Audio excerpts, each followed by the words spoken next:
Om.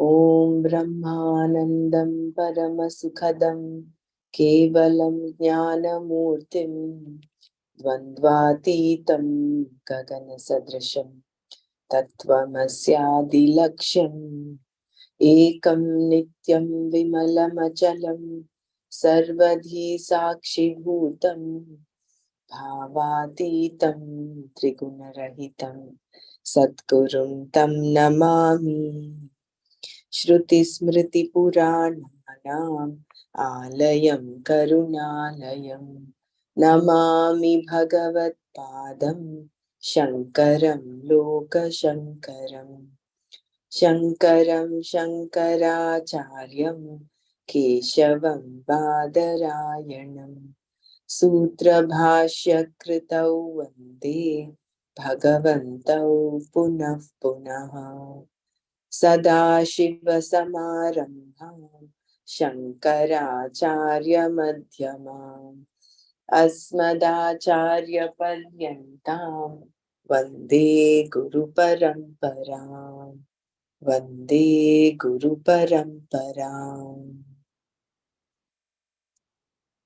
Om Sahana Vavatu Sahanau Bhunaktu Saha Viryankaravavahai Tejasvinavadhitamastu ma vidvishavahai Om Shanti Shanti Shanti Narayanam Namaskritya Naram Chaiva Narottamam Devim Saraswatim Vyasam Tato Jayamudirayet. Jai Gurudev.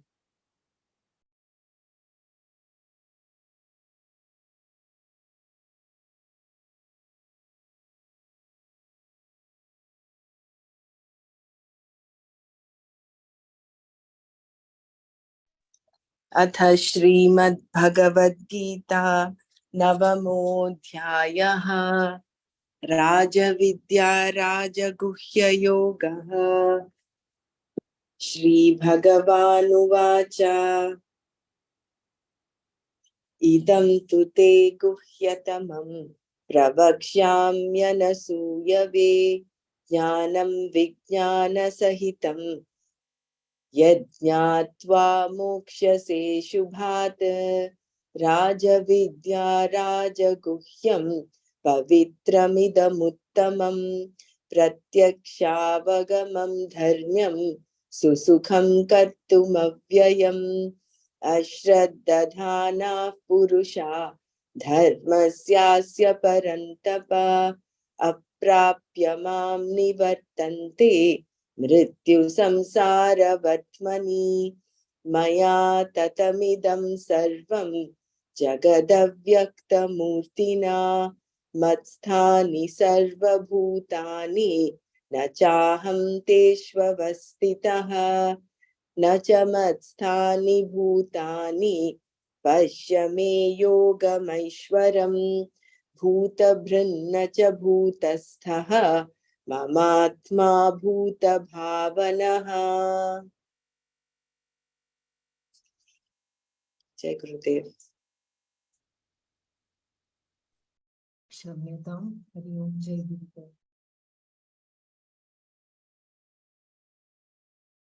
Were you chanting 9th chapter, Dr. Pramara, or that's 8th chapter? 9th, No, Dr. we finished the 8th, no? We're doing the 9th now. Yeah, what you were chanting, I didn't get it. Which one is that? What is the 9th chapter? 9th chapter, okay. That's why I didn't see that one. Okay, thanks.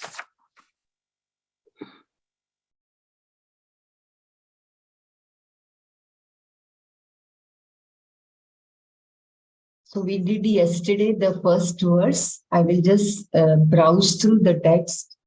It is a beautiful beginning where Bhagavan has started with the secret knowledge known as Rajavidya.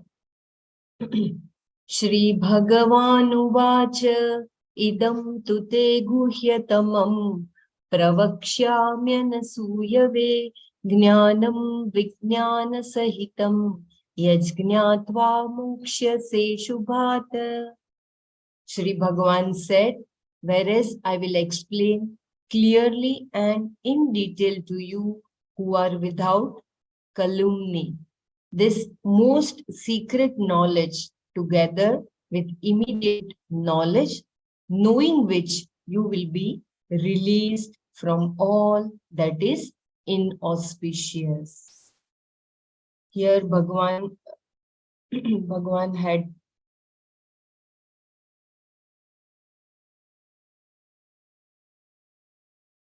talked with Arjuna because he is Anasuya. He is without any raga dvesha for, without any kalmash.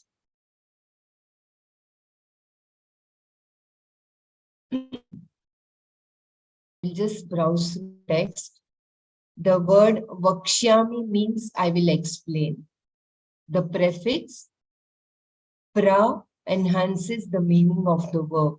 Therefore, pra vakshyami means I will explain in detail clearly this knowledge of Brahma Jnana. I think we discussed it at length yesterday, right? And the word to distinguishes this knowledge as immediate knowledge. It is not like Krama Mukti for other Brahma Loka and other Loka.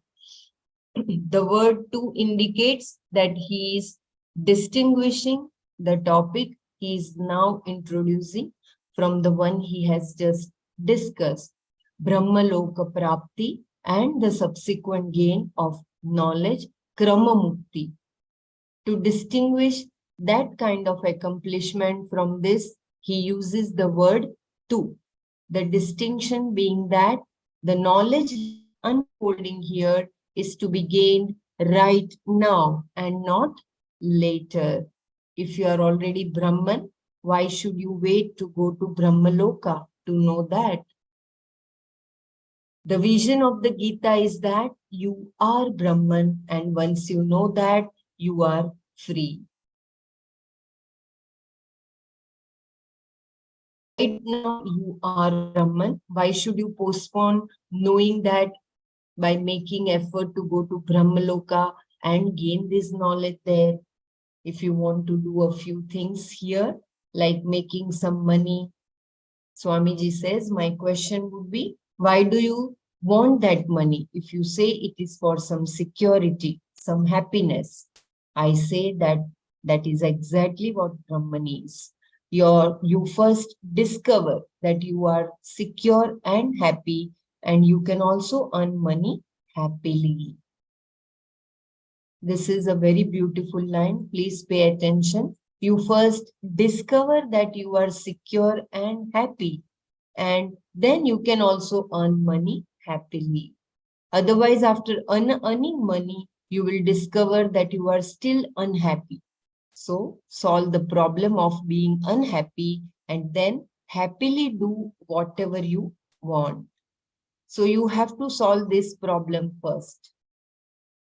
You have to understand that you are Brahman, you are what you are seeking. This is the significance of the word tu. It distinguishes this knowledge that Bhagavan is now going to talk about as something to be gained right now. Shankara explains that this clear knowledge is the only means for immediate liberation. It is simple knowledge. There is no experience involved here, no particular condition to be achieved. He quotes a number of Shrutis and Smritis to describe the knowledge distinguished by the word tu. a knowledge that is the direct means for freedom. Sakshat moksha prapti sadhana. It was said earlier, Vasudevah sarvam iti. All that is here is nothing but Vasudeva, the Lord, as it is mentioned in the 7th chapter. This entire creation is non-separate from the Lord. Since nothing is separate from that Lord, you are the Lord, you are the total. This knowledge liberates you. Vasudeva Sarvam is not a belief, it is knowledge, a fact to be understood. And as it is mentioned in the Shruti Smriti, like Chandogya Upanishad also, the same thing. It is said in the Chandogya Upanishad, Atmaiva idam sarvam. All this is Atma, yourself. The whole world, sun, moon, stars, known and unknown, is not separate from you. What else can be said about you? You are everything. You are limitless, infinite. Everything is you. And again, the Chandogya Upanishad says, Ekam eva advitiyam. One that is non-dual alone. And knowing that I am that Atma, which is everything, there is freedom from all sense of limitations and one is free. This is moksha. The same idea is also expressed negatively by the Shruti when it says that those who do not know this fact about the Atma suffer a life of limitations. Atha ye anyatha ato viduha anya rajanah te shayalokaha bhavanti. Those who look upon themselves as other than Brahman are subject to experiences that perish. So that is also there in the Chandogya Upanishad. When you describe moksha, bondage is very clear. Still it is spelled out. In English, we say it is expressed unequivocally. In clear terms, the Shastra says that the one who looks on himself as other than Brahman delivers himself into the hands of death, and one who understands that he is Brahman is free. He is free even while living.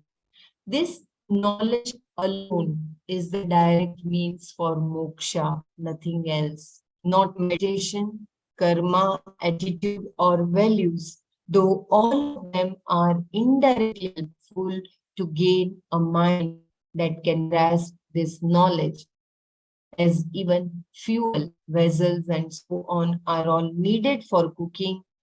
So all of them together cannot. For that, you require fire. Similarly, for liberation, the direct means is the knowledge I am Brahman. Hence, Shankara says, clear knowledge is the direct means for gaining liberation, not anything else. So yesterday, Brahmaraji had very beautifully recalled about the Antaranga Sadhana and Bahiranga Sadhana. So for the liberation, you just need to know that I am Brahman, that oneness with the Creator. In knowledge, preparedness is what accounts for whether that knowledge takes place or not. The equation 1 + 1 = 2 is impossible for an infant to understand because he is not yet prepared. For the knowledge that I am Brahman to sink in, the preparation that is required is a certain maturity or assimilation of the experiences of life.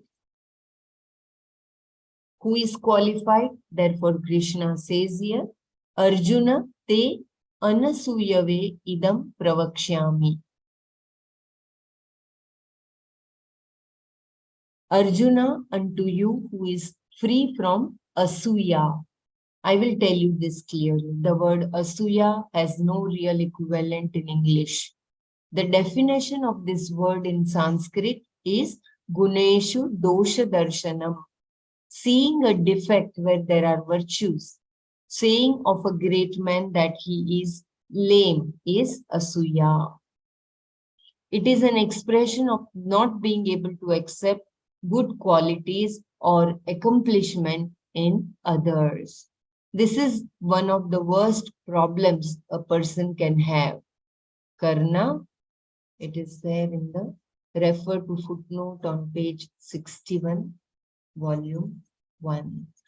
I'm sorry, I could not do it yesterday. Anybody could collect that Karna's, that footnote on page 61? I will try to do it today. Karna, a man of great virtues, had this problem. Even though he had all the princely qualities, because he thought he was the son of a driver, charioteer, he suffered from a complex, which expressed itself as asuya. Arjuna had no such complex and therefore no such problem. So he is called anasuya. Wherever there was some good quality, he recognized it, always giving a qualified person his due, accepted him without asuya. Absence of asuya represents all other qualities which Bhagavan is going to talk about in 12th and 13th chapters. Advesha, amanitva, adambhitva, ahimsa, kshanti, arjavam, etc. These are the all the qualities which comes along with Anasuya, and Arjuna was Anasuya. Comparison to him, Karna was Suya, because he always had inferiority complex that he is a Sutputra. So this, please remember these qualities: Advesha, Amanitva, Adambhitva, Ahimsa, Kshanti, Arjuna.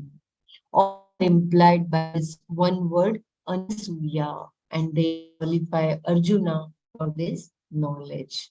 The secret nature of this knowledge, about this knowledge, Bhagavan says further that it is the greatest secret, Guhyatama.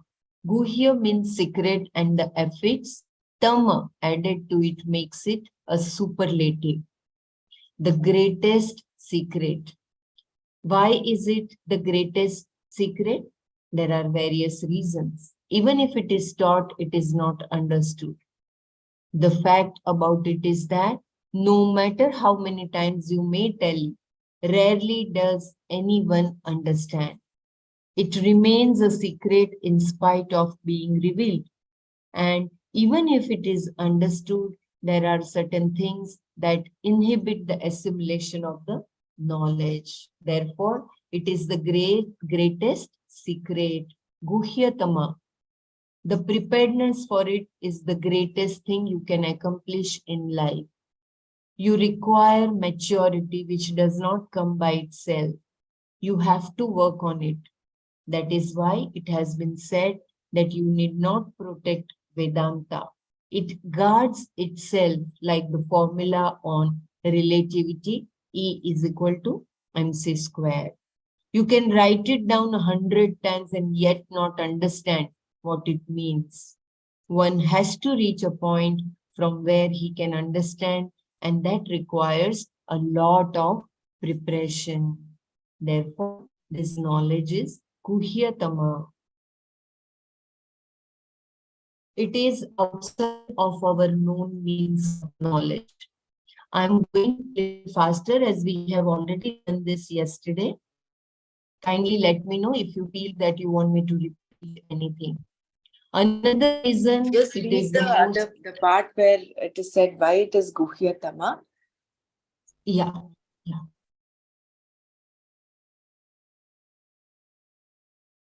Even if it is taught, it is not understood. The fact about it is that no matter how many times you may tell it, rarely does anyone understand. It remains a secret in spite of being revealed. And even if it is understood, there are certain things that inhibit the assimilation of the knowledge. Therefore, it is the greatest secret. Guhyatama. The preparedness for it is the greatest thing you can accomplish in life. You require maturity, which does not come by itself. You have to work on it. That is why it has been said that you need not protect Vedanta. It guards itself, like the formula on relativity, E is equal to mc square. You can write it down 100 times and yet not understand what it means. One has to reach a point from where he can understand, and that requires a lot of preparation. Therefore, this knowledge is Guhyatama. There is another reason also given. It is outside of our knowledge, means of the knowledge. Another reason it is the most secret, Guhyatama, is that it is not something that can be gained by our known means of knowledge like perception or inference or by our experience. There are two types of perceptions. Perception by the sense organs, Indriya Pratyaksha, and witness perception, Sakshi Pratyaksha, which is a direct perception by the mind. Seeing the printed word on the page is perception through a sense organ, Indriya Pratyaksha. The conditions of your mind like Sukha, Dukkha are known by you as a witness, the Sakshi. That the witness that witnesses everything is Brahman, is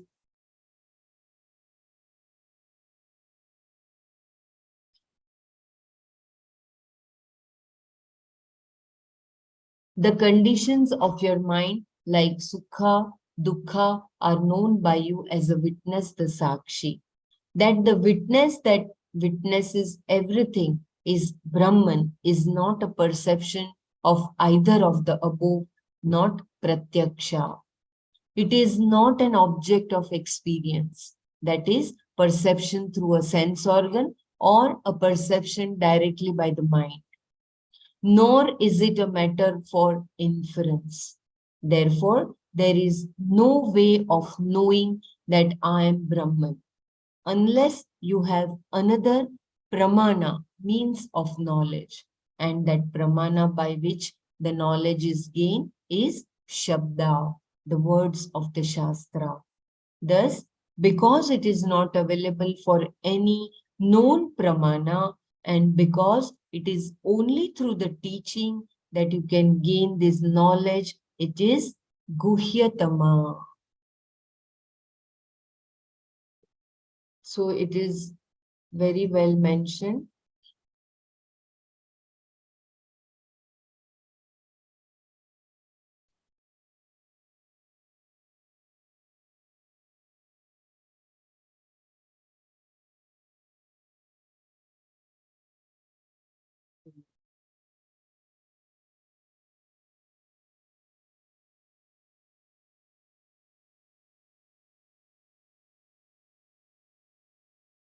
May I go ahead, Brahmaraji? The Guhyatama, the secret, why it is secret, it is mentioned by Swamiji here. Like it is not witnessed by, neither witnessed by as a sakshi or by any sense organ. The knowledge is only through Shabda Pramana. And that also through the Shastra teaching. Teachings from the Shastra. So they are the Mahavakyas, I believe, Brahmaraji.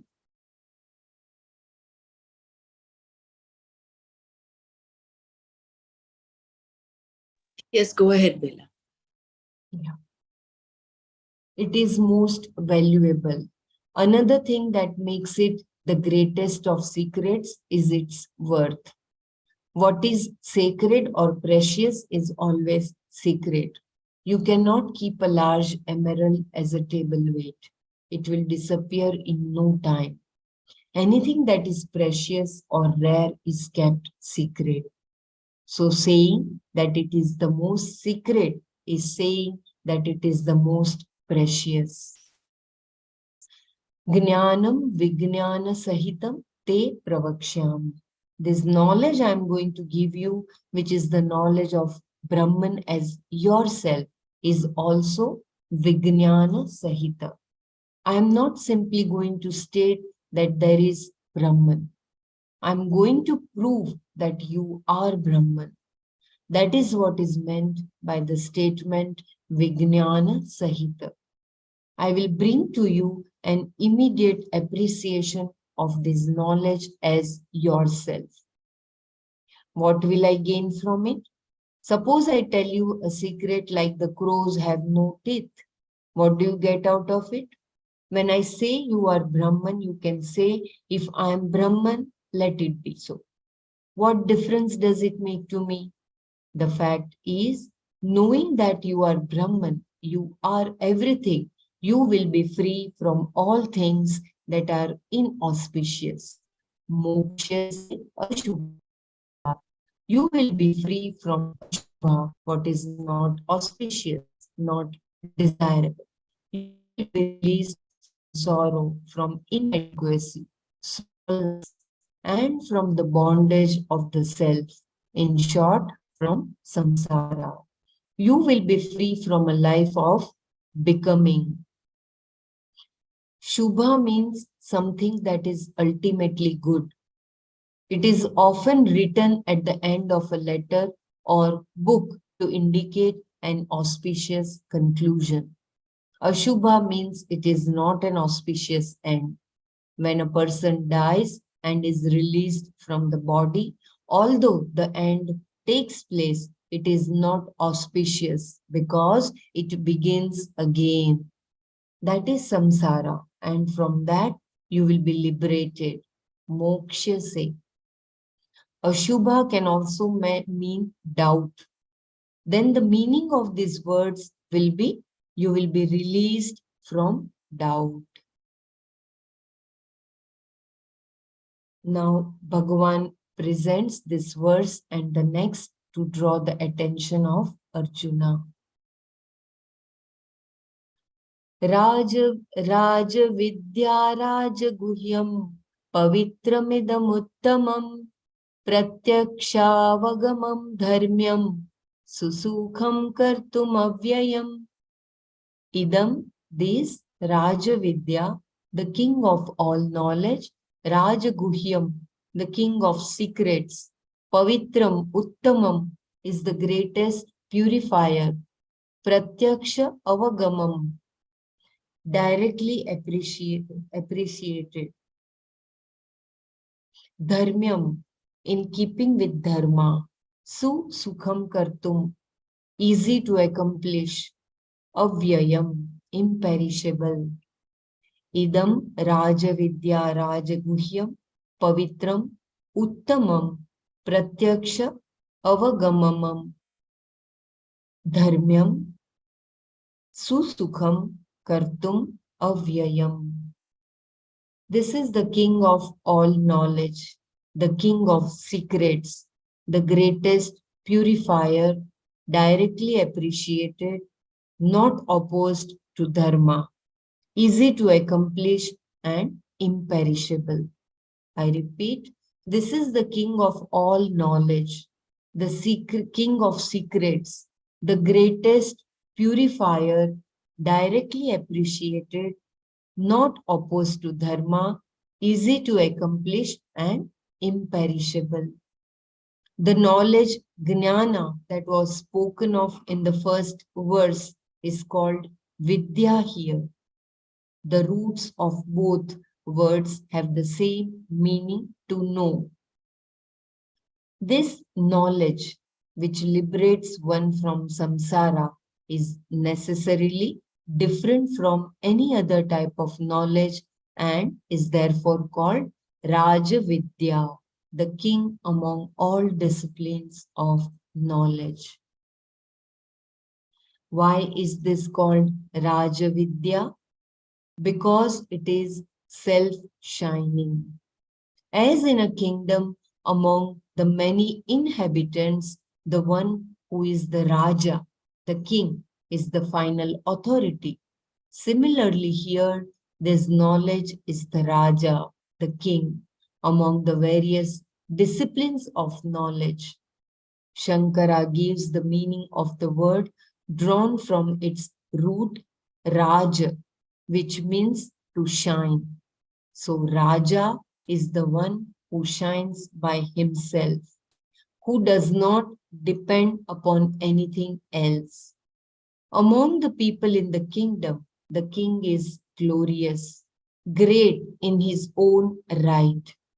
Similarly, the Atma is the only one who is self-effulgent.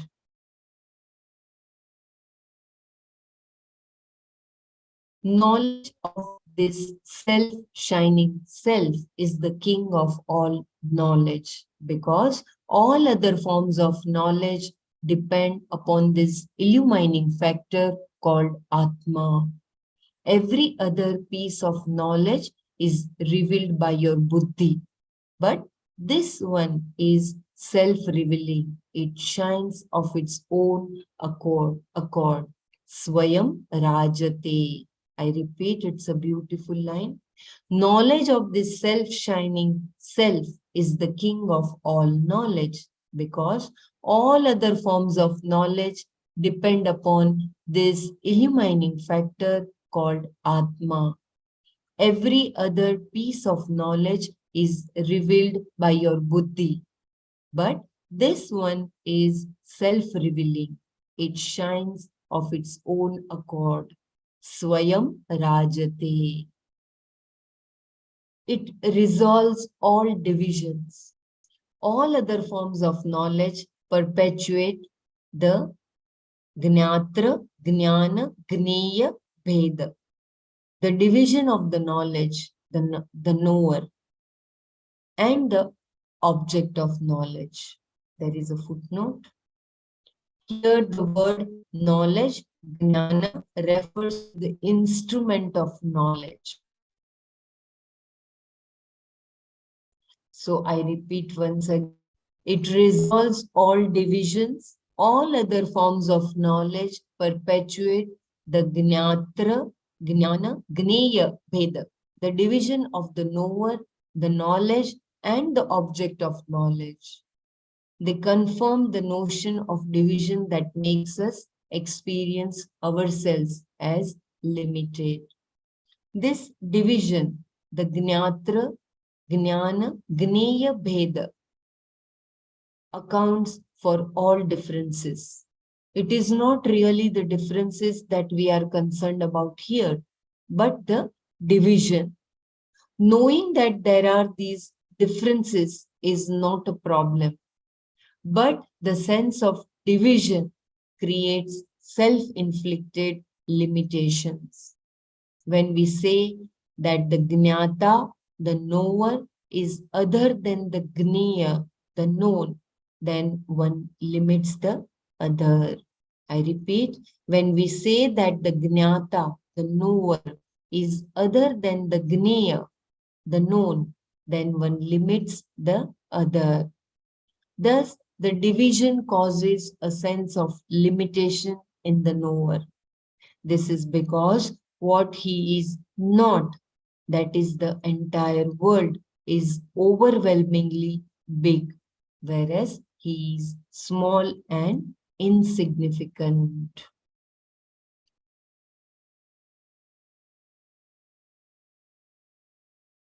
As we have seen, all divisions, Vedas, fall under three categories.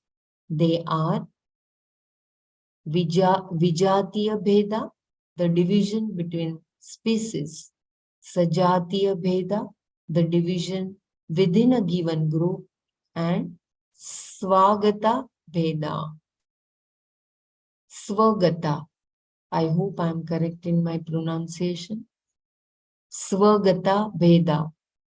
Swagata Veda, the division within a member of a given group.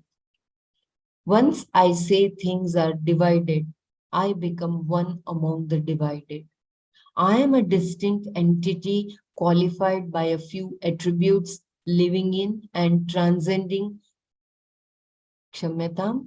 I am a distinct entity qualified by a few attributes living in and transacting business with the world, which is other than myself. I find I am a limited individual with my own problems that seem very legitimate. I become a mortal. I become limited in terms of sex, age, color, race, and a whole host of other attributes. All of these are brought about by the original division, that of Jnata, Jnana, and Gneya. This division is not ordinary. It creates samsara. It is the villain of the drama called samsara. This is very important paragraph because please, if you want me to repeat, please let me know. We do not feel that sayujya, samipya with the creation.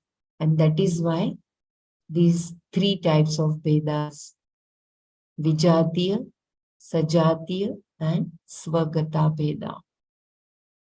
And that is why all the problems occur, because we feel there is a division between the Jnata, Jnana, and Gneya.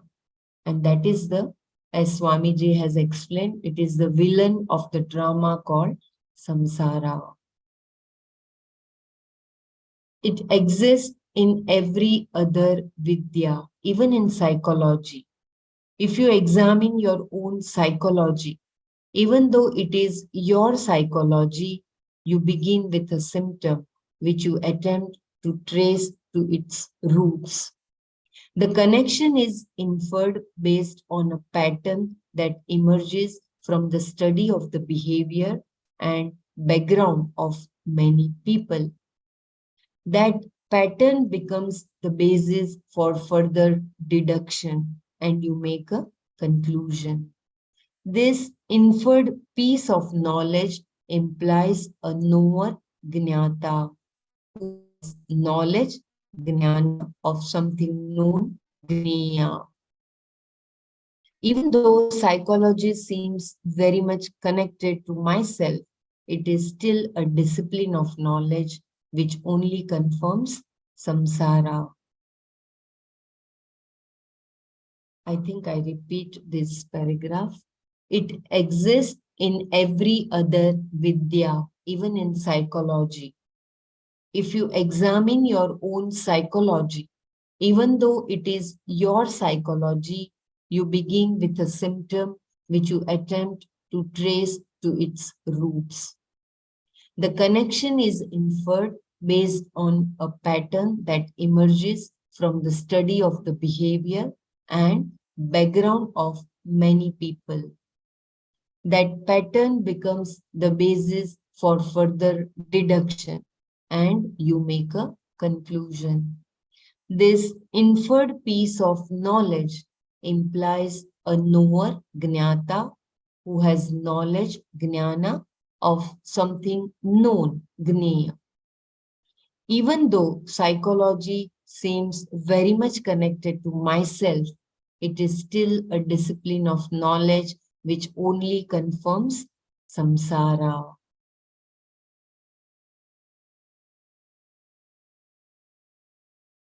Any knowledge is true to its object. The knowledge of the crystal is as true as the crystal, in the sense that all the properties of the crystal are contained in your knowledge of the crystal. But in knowing a crystal, you are the knower of it and different from the crystal. The self, however, is not a known object. The object of the self is the self that knows. So the knower of the self and the object are one. Once this is known, ignorance is removed, and the vritti that removed the ignorance goes away, leaving the phala, the resolution of the Gnatra, Gnana, Gneya, Veda, the division of knower, knowledge, and known.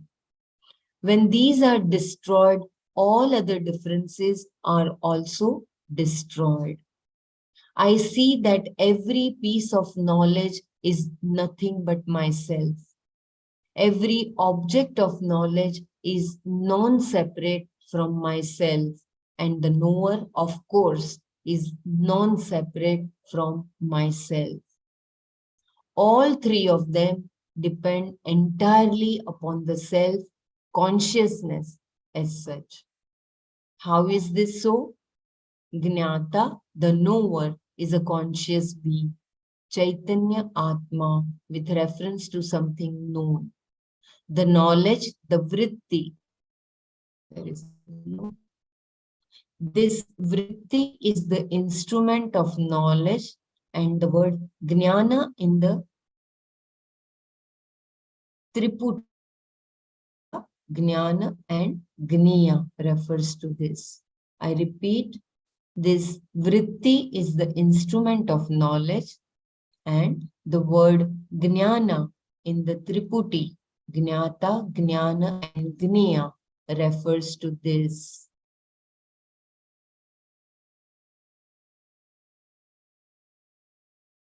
So I repeat again, the Gnata, the knower, is a conscious being, Chaitanya Atma, with reference to something known.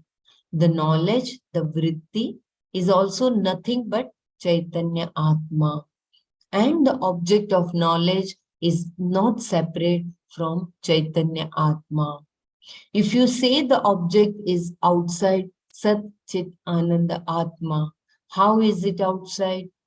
If you consider the world from Sat Amsha, the existence aspect, there is nothing away from it. All that exists in this world has its being in Sat, which happens to be Atma. From the knowledge aspect, there is no piece of knowledge which is separate from consciousness, the very nature of the subject, Atma. The knowledge of the self implies all these.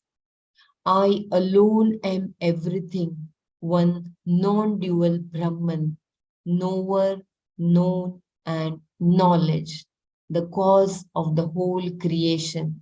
Aham ekam advitiyam Brahma, and at the same time, the Jagat Karana.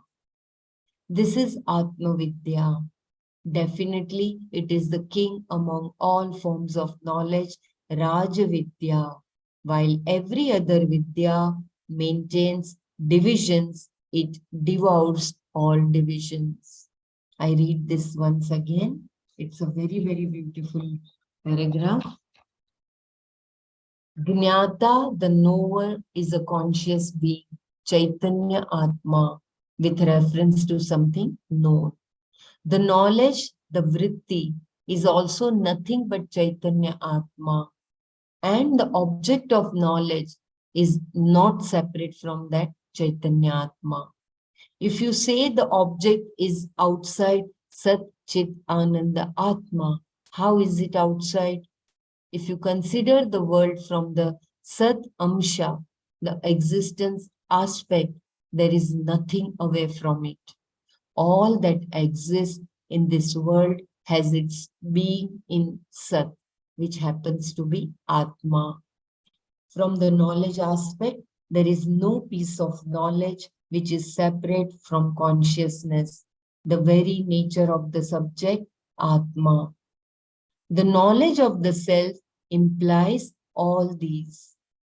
I alone am everything, one non-dual Brahman, knower, known, and knowledge, the cause of the whole creation.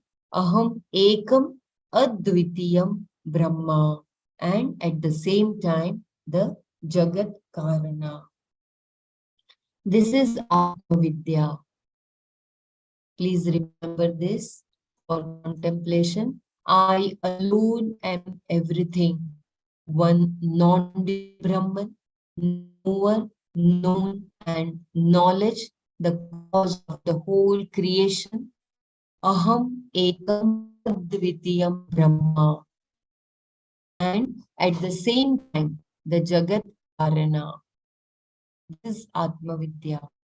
Definitely, it is the king among all forms of knowledge, Raja Vidya. While every other Vidya contains divisions, it devours all divisions.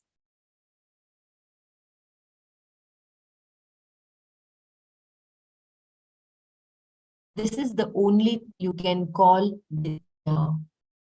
Going one step further, only this can really be called Vidya.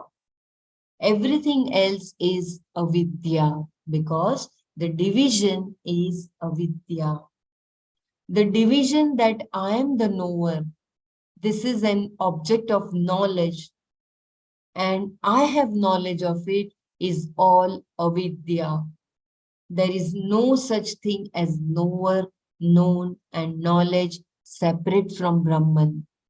These divisions are created by avidya and depend entirely upon Atma being taken as a knower.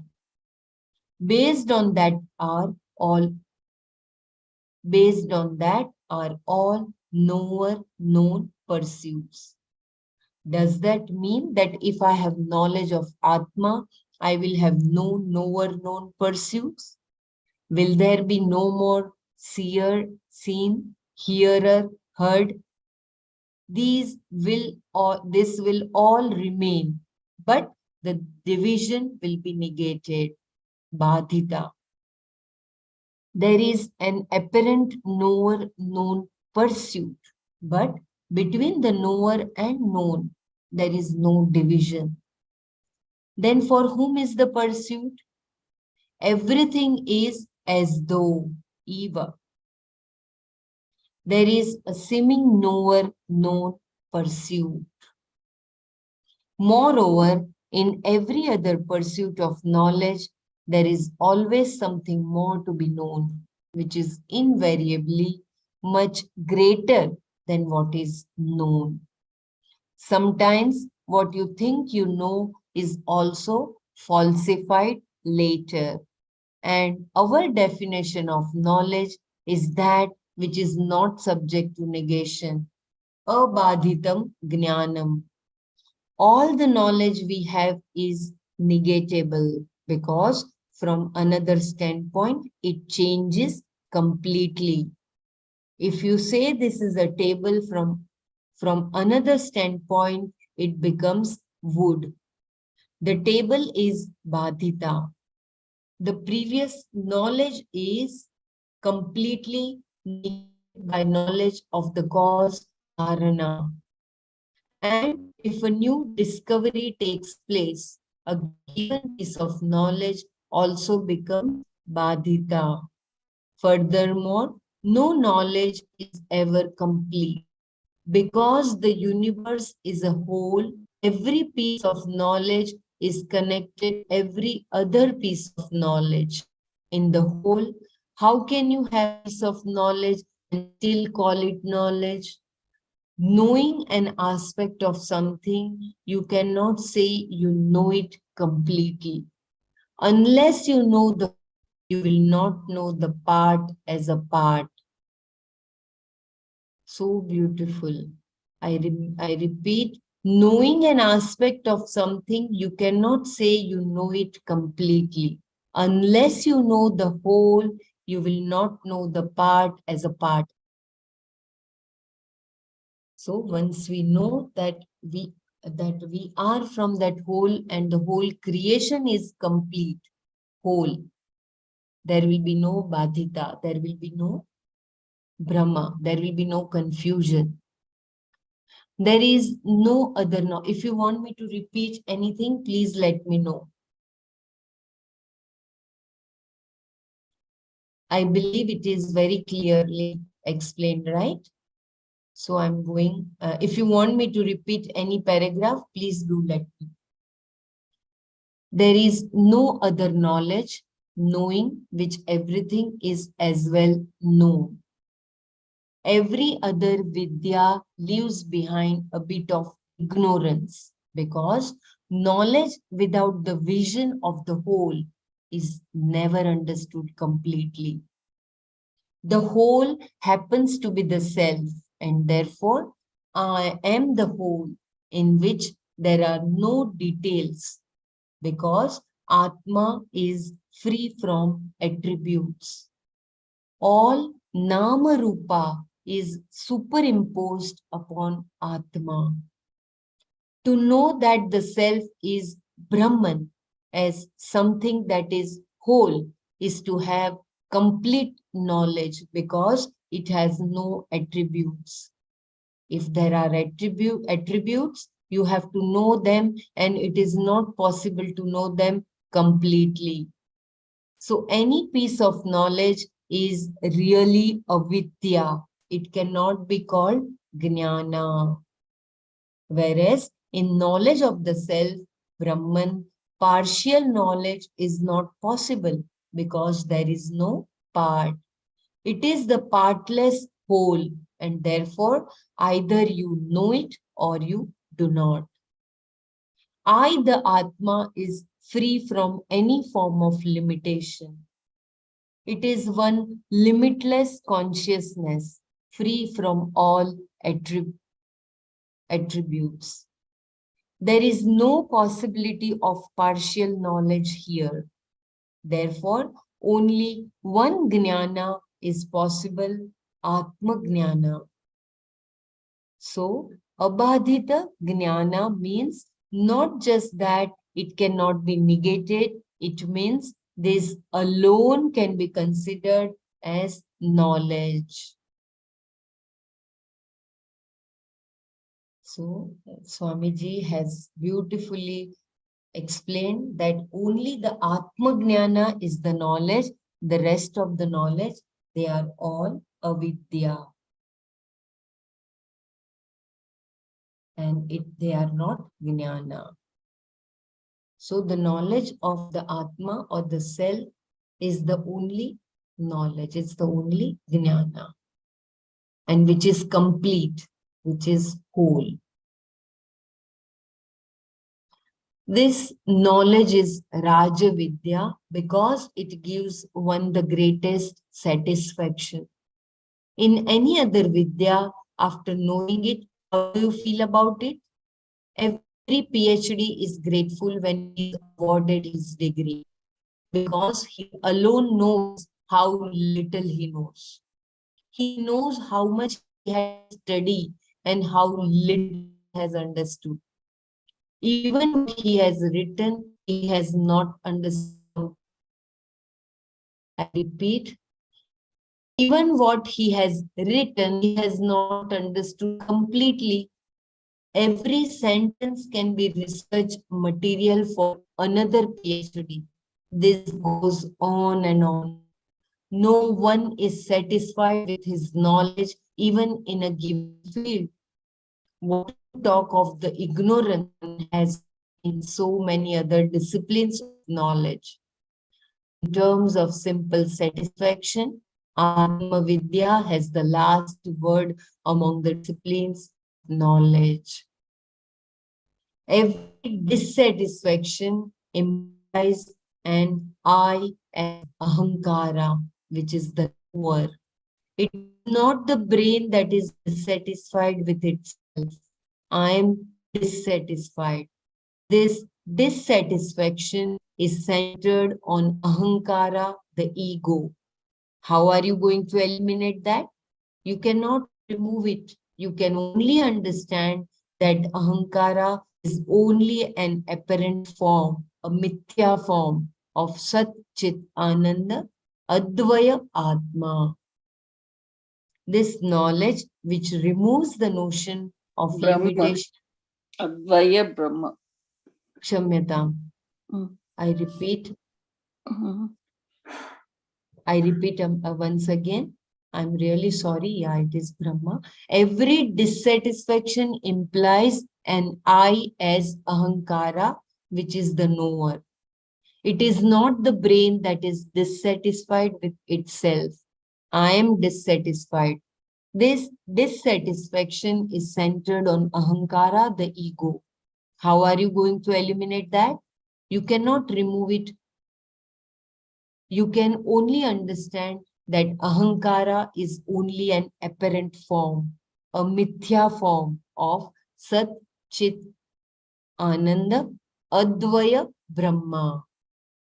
This knowledge, which removes the notion of limitation of the self, is therefore Rajavidya.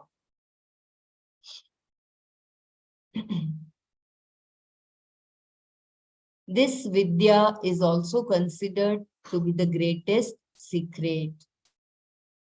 Raja Guhyam. All that we saw in the last verse for Guhyatama can be said again here. It is the greatest secret. Any secret can be stumbled upon, but this one can remain a secret for eternity. Any other secret is available for disclosure because as a knower, you have means to know it. That is your perception and inference. But this self is the secret of the knower himself. How can he know it? About the knower who goes about unraveling all secrets, there is a great secret. He is the sought. What he seeks is exactly what he is. He is not going to figure that out.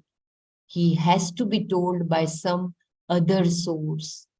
It is like wanting to see your eyes. It is an illegitimate desire. If you see, you know that you have eyes. In fact, if you want to see the eyes, it is a problem. That I exist and that I am conscious is no problem. But if I have to know the nature of that self, I have a problem. To see the eyes, you need a mirror. Words are also like a mirror to show you exactly what you have to know. You must see the fact that I am Brahman. Till then, it is the greatest secret, Raja Guhya.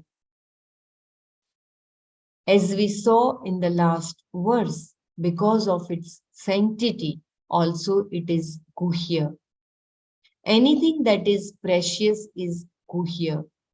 Among all the precious things, the most precious is self-knowledge, because anything else, no matter how precious, makes you more insecure. Even if a woman has a necklace which has a value of $1 million, she will wear an imitation of it and keep the real one locked up. Why? Because it is precious. Does this precious thing make her secure or insecure? She is insecure because someone may take it from her and even harm her in the process. All precious things in this world make us insecure. The only really precious thing is this Vidya because it makes you secure. That is why it is Raja Guhya. No one can take it away from you.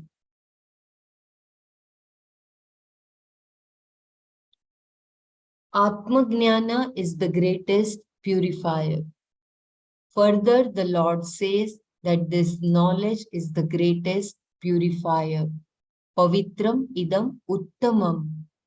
Pavitra means something that purifies.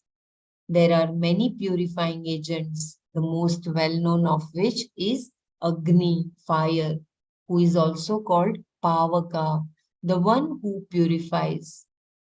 Even so, there is nothing so purifying as Atma-jnana because it removes the very concept of purity and impurity. It is therefore the greatest purifier, the most exalted, Uttama. Shankara says it is the most exalted because in an instant it burns away countless births along with their cause, punya and papa. Suppose a person commits a regrettable action, something that leaves him feeling guilty. He knows the action was wrong. Others also know that it was wrong and may even point that out. How are you going to remove that sense of guilt? You can try to shift the attention, look for a scapegoat, a justification. To an extent, you can free yourself from guilt by focusing on your parents or the planets or confessing about the whole thing, but the guilt will not completely go. Once it is entertained, you cannot remove it. Similarly, you cannot totally remove hurt. Some traces are always left behind. Psychologically, astrologically, or religiously, you can deal with it. The guilt remains as long as I think that I am the ahankara.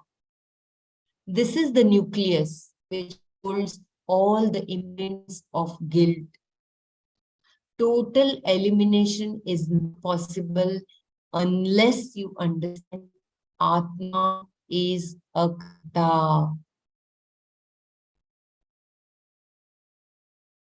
That I never perform any action at any time is the truth about the self. It is not self-hypnotism. I cannot hypnotize myself into a belief that I did not do any action, but that I never performed any action is a fact from the standpoint of the Atma. Naiva kinchit karma karomi. It is the footnote from Gita chapter 5 verse 8. I will just read that shloka.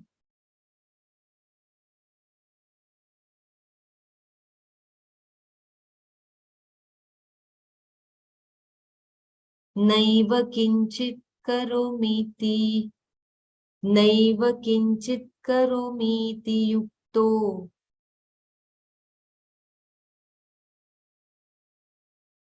Naiva kinchit karomiti yukto manyet tattvavit. Pashyan shrunvan sprushan jigran gachan swapan shvasan. I'm sorry, Brahmaraji, I think this kindly correct if I'm wrong in my pronunciation. Means everything is done as an automatic mode. I am not the doer of anything. Naiva kinchit karomiti yukto manyet tattvavita. Pashyan, shrunvan, sprushan, jigran, gachan, swapan, shwasan. These all activities, so beautiful.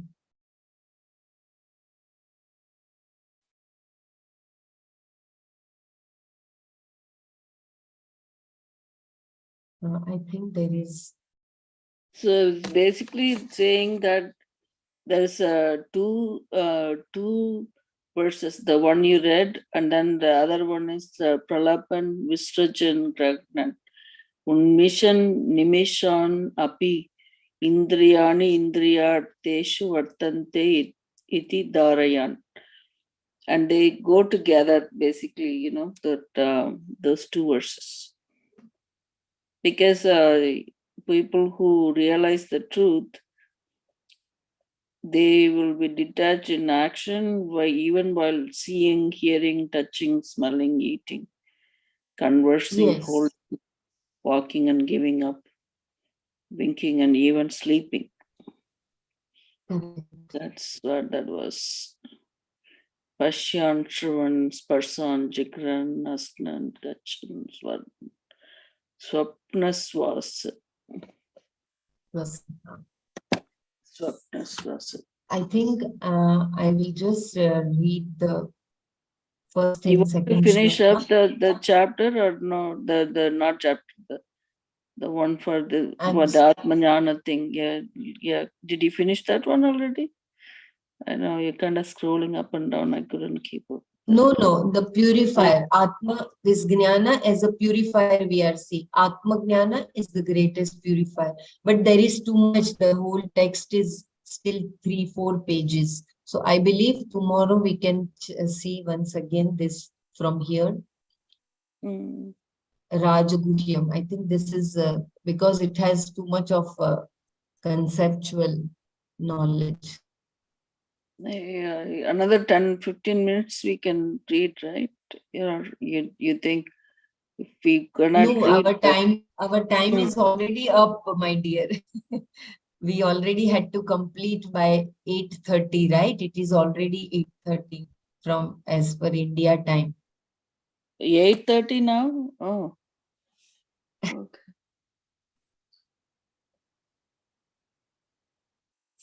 It is 8:37 to be precise. I'll just read the first and second shloka, and then we will just try to. Shri Bhagavan idam tu te guhyatamam pravakshyamyanasuyave jnanam vijnana sahitam yajgnatva mokshase shubhat.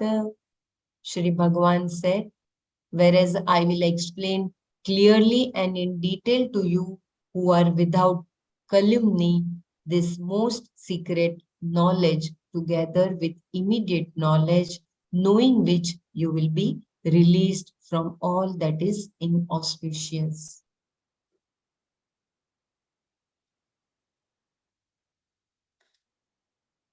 Rajavidya Rajaguhyam Pavitramidamuttamam Pratyakshagamam Dharmyam Susukham Kartumavyayam. This is the king of all knowledge, the king of secrets, the greatest purifier, directly appreciated, not opposed to dharma, easy to accomplish and imperishable. I repeat, there was breaking of voice. This is the king of all knowledge, the king of secret, the greatest purifier, directly appreciated, not opposed to dharma, easy to accomplish and imperishable. So we can just close our eyes and we can share our takeaways. And may I request someone to take charge of the session, please. I can continue sharing the screen. If you want to read any text, kindly let me know.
Jai Gurudev. You want to share your takeaways from today? Yeah, the only point is that for me, that this is the Atma Vidya is the only Vidya which takes care of the whole the knowledge about everything around us. And if we are ignorant about that, then everything else is insignificant. And it is the most purifying knowledge,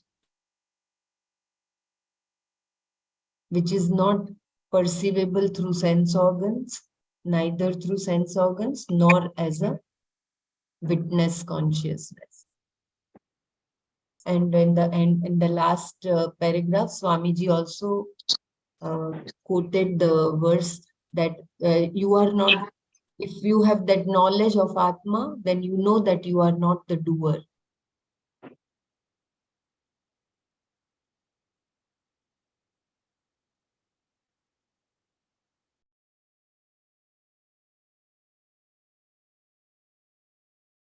Yeah, the more we think of ourselves as limited,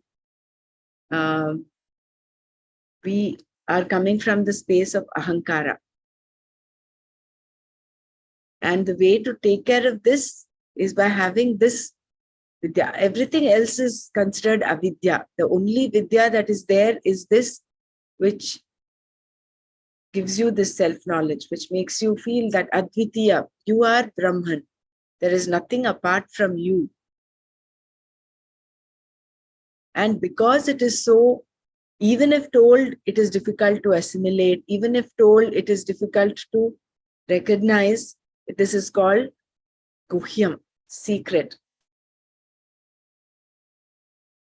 And Rajavidya is because this is the knowledge of knowledges, that is the ultimate knowledge. Everything else will keep you hooked down to the samsara. The only thing that relieves you from the samsara, that ashubhat, Rajavidya Rajaguhyam Pavitram idam uttamam Pratyakshaavagamam dharmyam susukam kartum avyayam. That idam guhyatamam shastram pravakshyami. Moksha se ashubhat. The one that relieves you, that the one that liberates you from this ashubha. Ashubha is synonymous with samsara. So this knowledge is that will relieve you completely.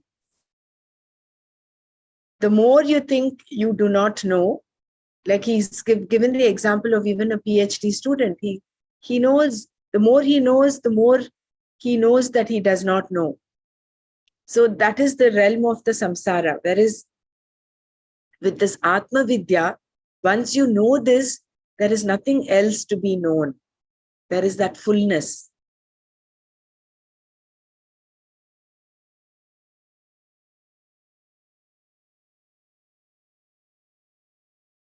And the more you're coming from the space of I don't know, you consider yourself limited because you don't know this, that, and that in the samsaric world, you're coming from the space of ahankara.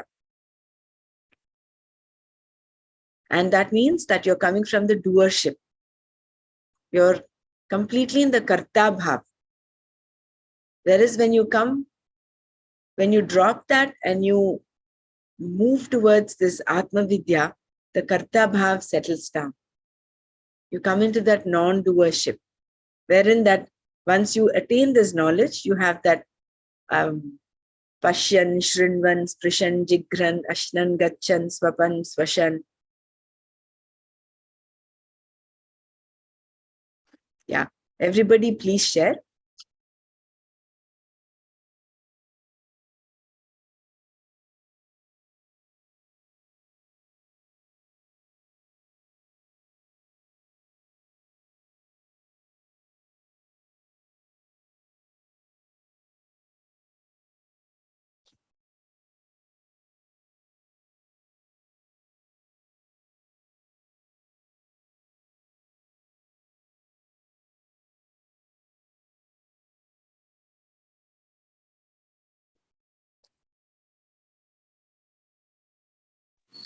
Hey, Gurudev, this analogy was giving about the eyes.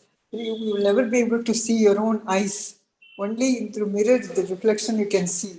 Because you cannot. I want to see the eyes a bit through eye, which I'm seeing every day. This one, is so profound. I felt very deep.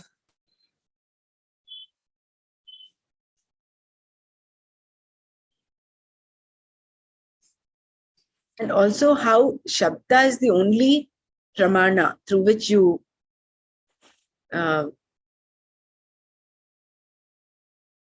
which is an instrument of this knowledge. Shabda pramana. It cannot be any pratyaksha pramana, because it's not something that you see. Anything which is anatma, you can see, perceive. He gives the example of at the body level and the mind level. Anything you read from a script, that is something you're seeing, pratyaksha, with your senses, sense organs. Whereas the feelings, the joy, happiness, sorrow, all that you feel inside is from that witness consciousness, from the level of your mind. Both of these means of knowledge is not through which you get the self-knowledge. Therefore, the Shabda is the pramana.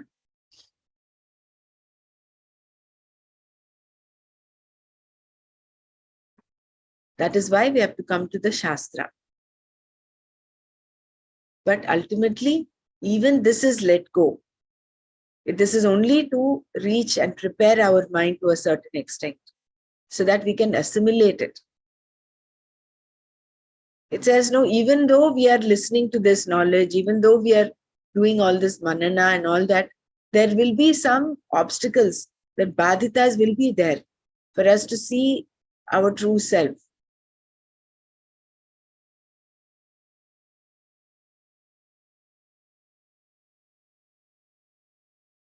Yeah.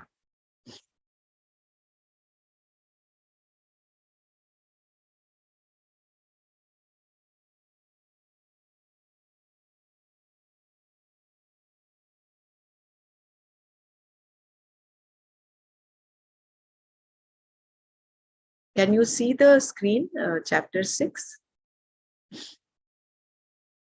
So yesterday we stopped at the next question, of course, is could such a person commit such actions? That is, the shloka was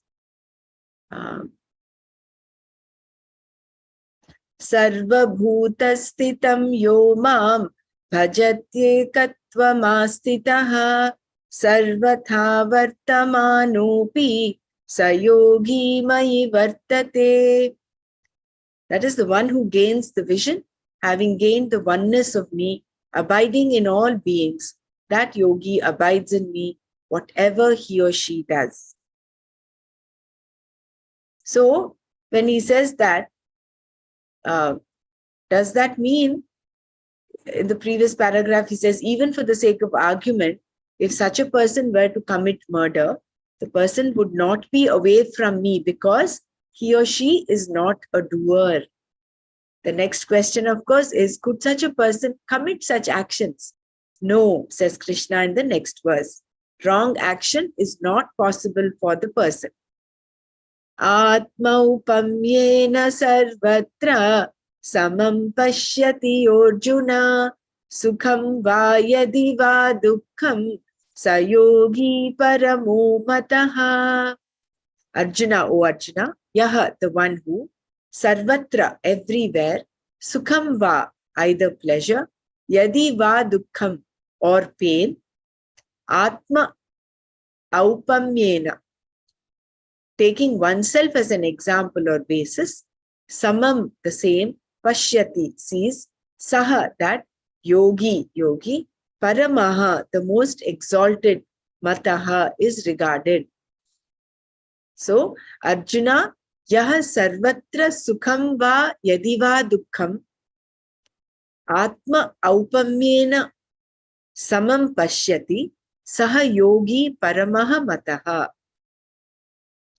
If one who, taking oneself as an example, that is basis in all situations, sees either pleasure or pain as the same, that yogi, O Arjuna, is regarded as the most exalted.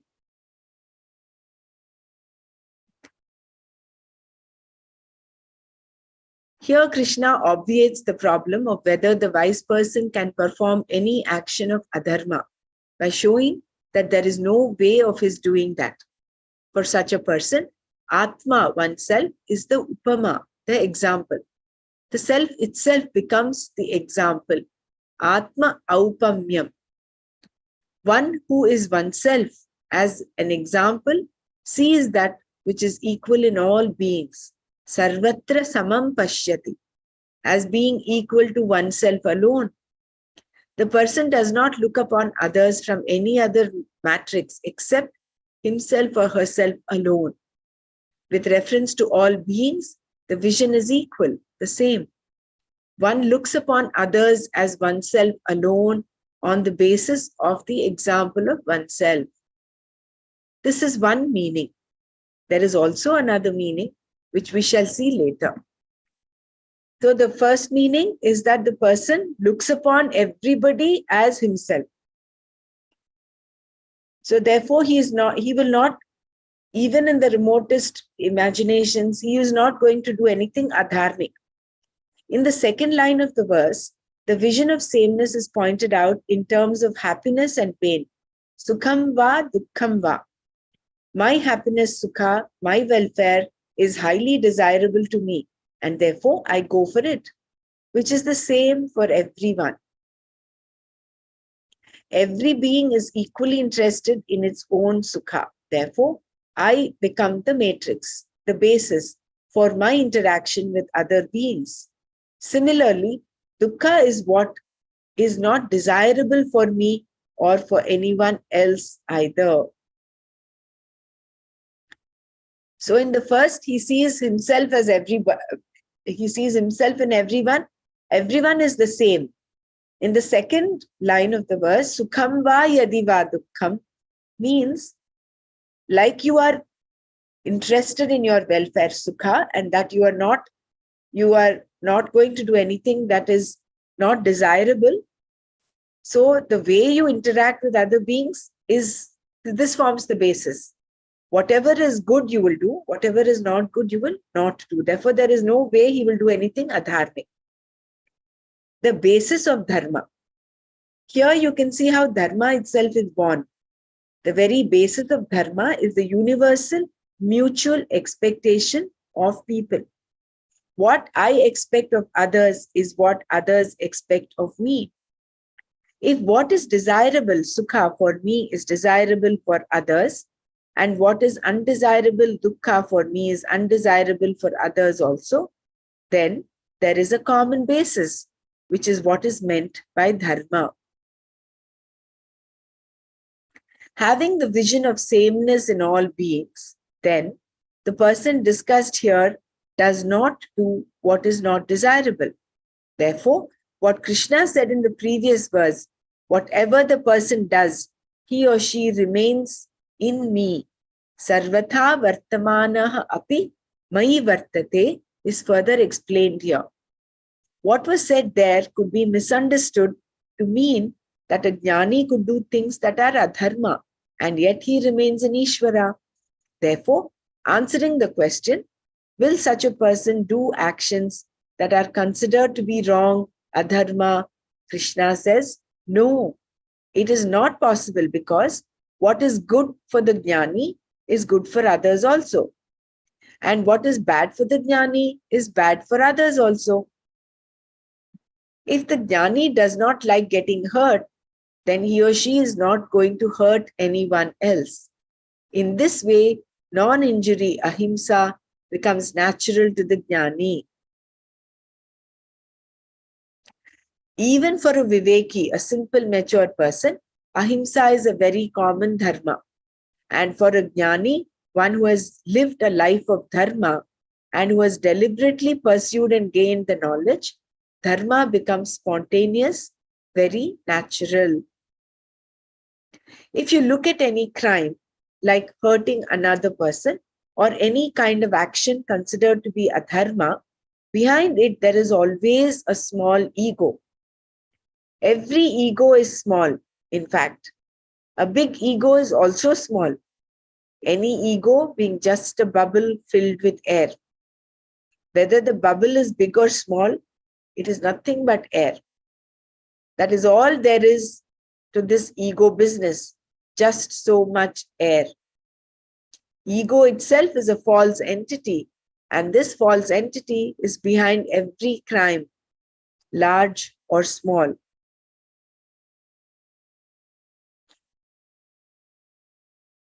So because the jnani does, dharma is what? You do not do to others what you do not want them to do to you. So you do not want others to hurt you, so you don't hurt them. So for the jnani, for him, everybody is the same. So there is no way he will do anything which is adharmic.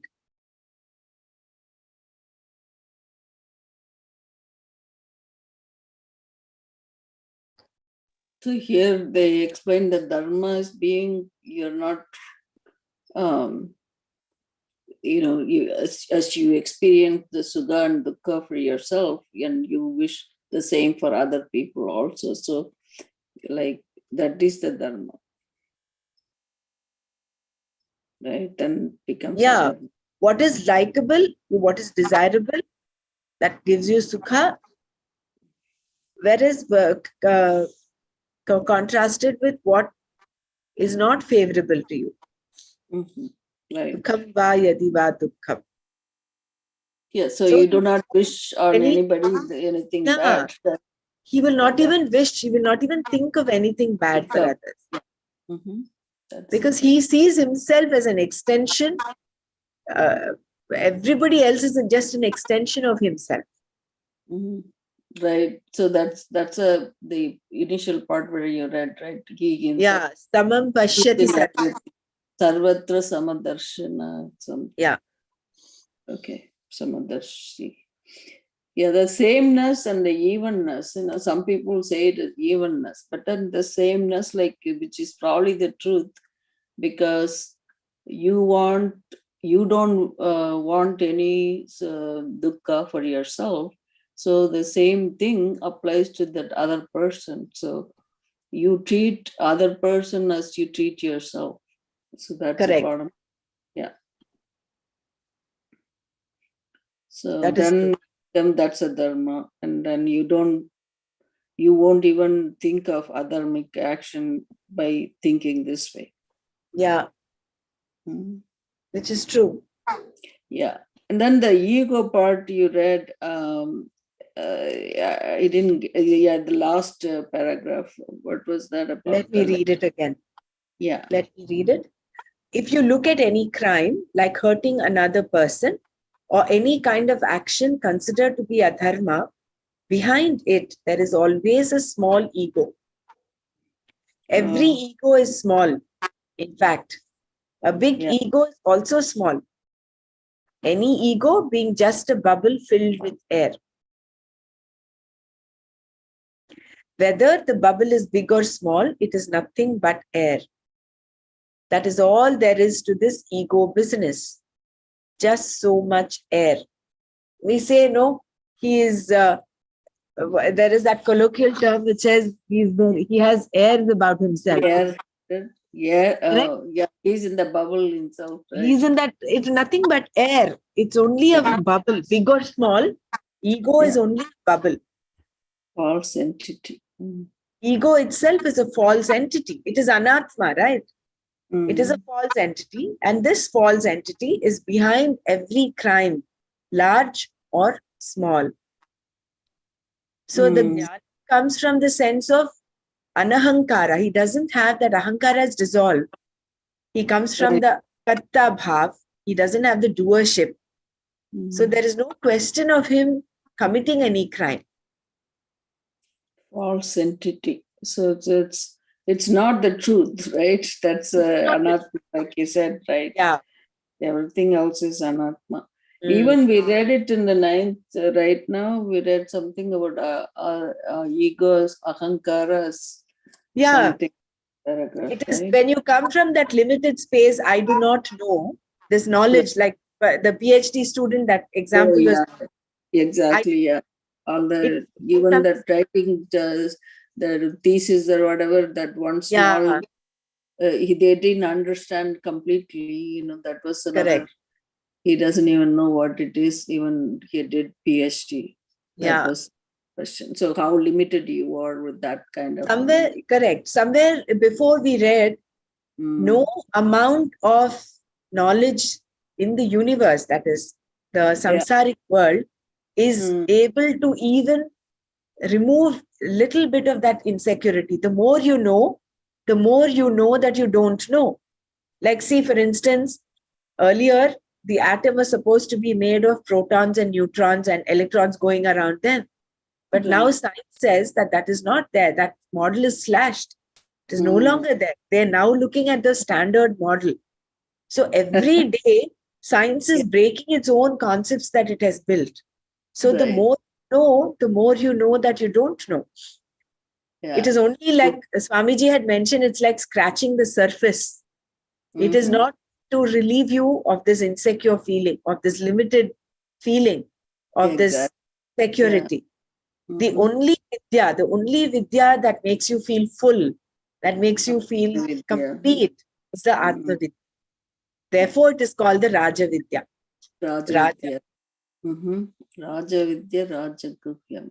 That is why you look at any scientist, no matter how evolved he is in his scientific explorations, he ultimately comes down, becomes humble, and says, there's something behind this. It is unexplainable. Like this Dr. Dur, particle physicist, went to Gurudev and told him, I have studied matter for 30 years, only to understand that it does not exist. So they ultimately comes down. I mean, it's circular, science comes the back. equation about E equal mc square is, I mean, that kind of thing, they talk about it, but then we still know, like where you said no matter exists. Yeah, that I don't know then There are so many layers to that knowledge, no? See, is equal to mc squared for a high school student. The understanding is different from E is equal to mc squared for a nuclear scientist or a particle, astrophysicist. So that knowledge is like we call it a fractal. It goes on and on and on. There is no end to it. Whereas the only knowledge that completes the whole thing. And somewhere, I think, in the 9th chapter, when we were reading, this division, that division is what causes the whole thing. That division is that division. Right. Maya, ahankara, that ignorance.